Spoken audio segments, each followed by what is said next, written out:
challenging up here, but to give you an example, one of which is I've got to talk to so many people on Earth during the day that are asking me to do various things, get various science, or get some experiments done, or work some other tasks on the space station, and you don't get to see their face, so you just have to only talk to them over radio, and they understand how they feel or what they think is really hard without it being able to read someone's face.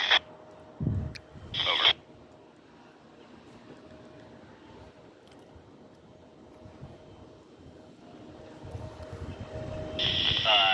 I think cultural diversity is great. It can slow things down at times, but ultimately I'm a big believer in diversity of experience. If you want to go fast, go alone. If you want to go far, go together. And having a diversity of experience and background really allows us to go far in life. Over.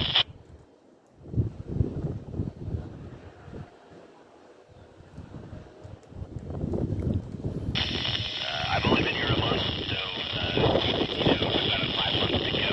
But the most interesting scientific experience has been the one we've done on the humans themselves. So we are part of the science experiment, and I got to mess around with a crewmate as we put a blindfold on and got to evaluate their vestibular system. So it's just super fascinating to work be on the science, and that's the science of ourselves. Over.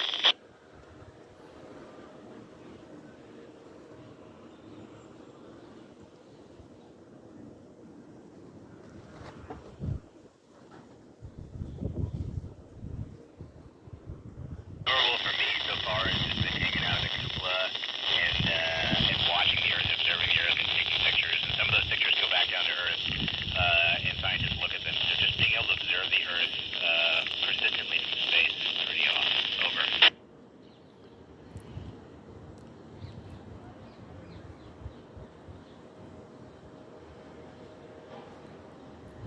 We have a little bit of free time in the evenings and the mornings before we get started, but a lot of our time is taken up getting ready for the day or closing out the day. But I tend to just go to photography.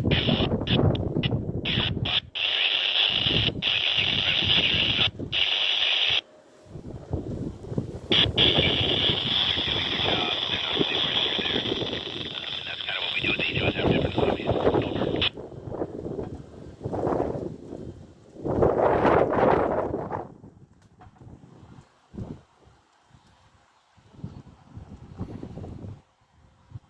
That's actually a great question. In space, for me, and on Earth, I drink lots and lots of water, so much so that my crewmates make fun of how much water I drink. And I've continued drinking that much water here in space. With regards to hunger, I've found that I actually don't eat as much up here, and that's true for many people. Most folks don't eat as much food in space as they do on Earth. They just don't feel that hunger. They feel full much faster. Over.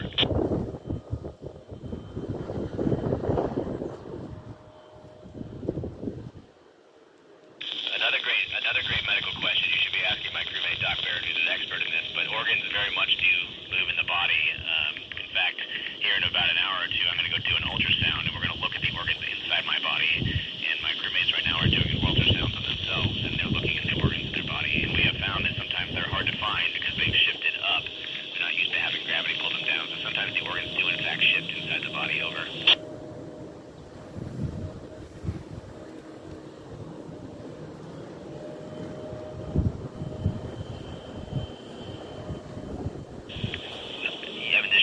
Yes, but we train for that, and we talk about it, and we work about it, having open communication with each other. We spend a lot of time on the ground training and preparing for just that same scenario and discussing how to deal with it. So the answer is yes, but we work on it. Over.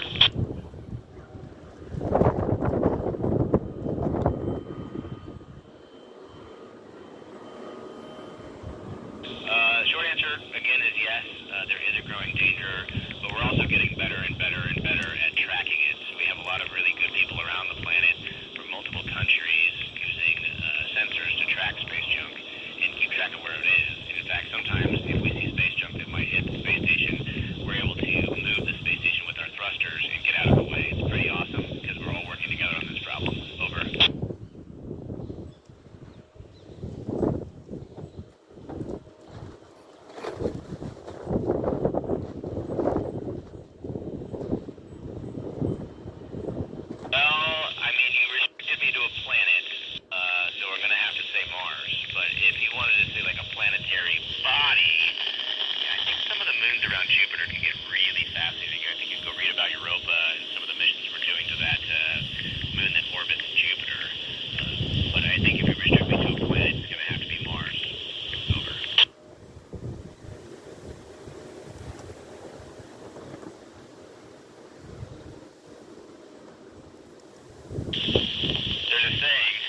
necessary to go to space. Opening up space, private industry is the path of the future.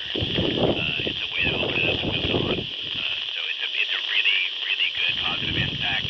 Governments exist to spend money on things to move us farther and deeper, and then private industry always follows. It's the path of history, so it's a really good deal. Over.